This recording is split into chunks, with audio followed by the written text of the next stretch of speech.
Ever wondered how the financial health of Amazon and Walmart compare? We're about to take a deep dive into it. In the next few minutes, we will be comparing and contrasting the financial aspects of two of the United States' leading retail companies, Amazon and Walmart. This analysis is crucial for potential investors looking to make smart, informed decisions.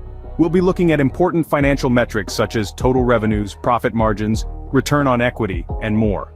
We will also scrutinize their operational efficiency, cash flows, and other key aspects that play a significant role in determining the financial health of these retail behemoths. This will help to paint a clear picture of their financial standings and, by extension, their potential for future growth. So buckle up as we navigate through the financials of these two retail giants, Amazon and Walmart. Starting off with the total revenues, it's a close race between the two. In the closing quarter of 2023, Amazon reported total revenues of $405 billion, while Walmart reported a slightly higher figure of $475 billion. Now let's delve into the composition of these revenues. Amazon's revenue is distributed with 40% coming from online stores, 24% from third-party seller services, 16% from AWS, and 8% from advertising services. On the other hand, Walmart's revenue structure is primarily focused on its physical stores, with 68% coming from Walmart US, 17% from Walmart International, 14% from Sam's Club, and a minor 1% from membership and other income. These figures indicate the differing business models of the two companies. While Walmart leads in overall revenue, Amazon's diverse income streams present an interesting picture. Moving on to profitability, it's not just about how much you make, but how much you keep. Profitability is the real litmus test for any company's financial health. It's all about earning more than what you spend. Let's start with profit margins. Amazon boasts a gross profit margin of 52%, which essentially means that for every dollar in sales, 52 cents is gross profit. On the other hand, Walmart has a gross profit margin of 25%. This stark difference is a testament to Amazon's strong pricing strategy and efficient cost management. But gross profit is just one part of the story. Net profit, or the bottom line, is what really counts. Here, Amazon leads with a net profit of $20 billion, double that of Walmart's $10 billion. This is reflected in their net profit margins, with Amazon at 5% and Walmart at 2%. However, it's not just about absolute numbers. It's also about how efficiently these companies use their resources. That's where return on equity and return on assets come into the picture. Return on equity, or ROE, measures how effectively a company uses its equity to generate profits. Amazon's ROE stands at 18%, slightly higher than Walmart's 16%. This indicates that Amazon is more efficient in using its shareholders' funds to generate income.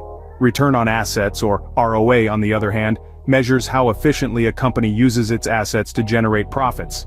Here, Amazon and Walmart are almost neck and neck, with Amazon's ROA at 5.4% and Walmart's at 5.2%. In essence, these figures paint a picture of two companies that, while differing in their profit margins and net profits, are very closely matched in their efficiency. They utilize their resources effectively to generate returns.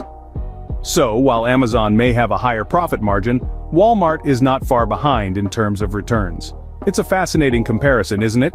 Stay tuned as we delve deeper into the assets and liquidity ratios of these retail giants in the next scene.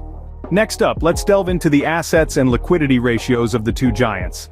Let's start with the total assets. Amazon's total assets amount to $487 billion, dwarfing Walmart's total assets of $259 billion. This paints a picture of Amazon's larger scale in terms of resources and business operations. Now let's talk equity. Equity, also known as net assets, is what remains after you subtract a company's liabilities from its assets. It's the shareholders' claim on company assets. Amazon's equity stands at $146 billion, while Walmart's equity is at $86 billion. The equity to total assets ratio gives us an idea of a company's financial leverage. It shows the proportion of a company's assets that are financed by shareholders' equity. Amazon's ratio stands at 30%, while Walmart's ratio is slightly higher at 33%. This means that a larger proportion of Walmart's assets are financed by equity, indicating a potentially lower financial risk. Moving on to liquidity ratios, which provide insight into a company's ability to meet short-term obligations.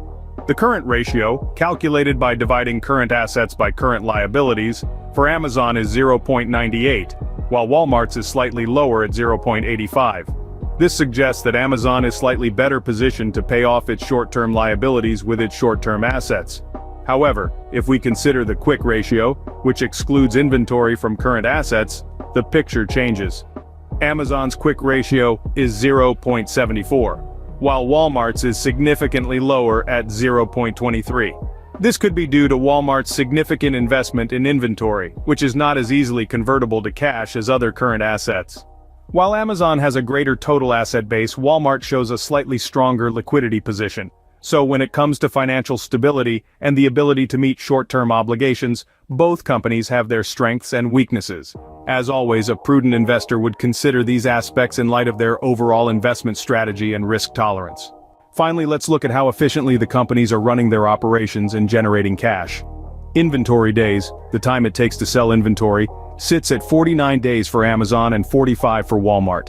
This suggests Walmart moves its inventory slightly faster. In terms of accounts receivable days, how quickly they collect payments, Amazon is at 29 days, while Walmart impressively clocks in at just 5.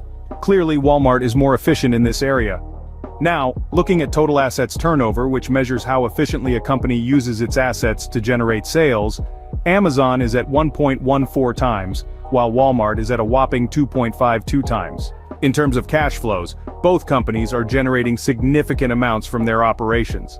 However, the important metric of free cash flow, which represents the cash a company generates after accounting for cash outflows to support operations and maintain its capital assets, is at $4 billion for both Amazon and Walmart. Both companies have their strengths, with Amazon leading in some aspects and Walmart in others. To sum up, both Amazon and Walmart have their financial strengths and weaknesses.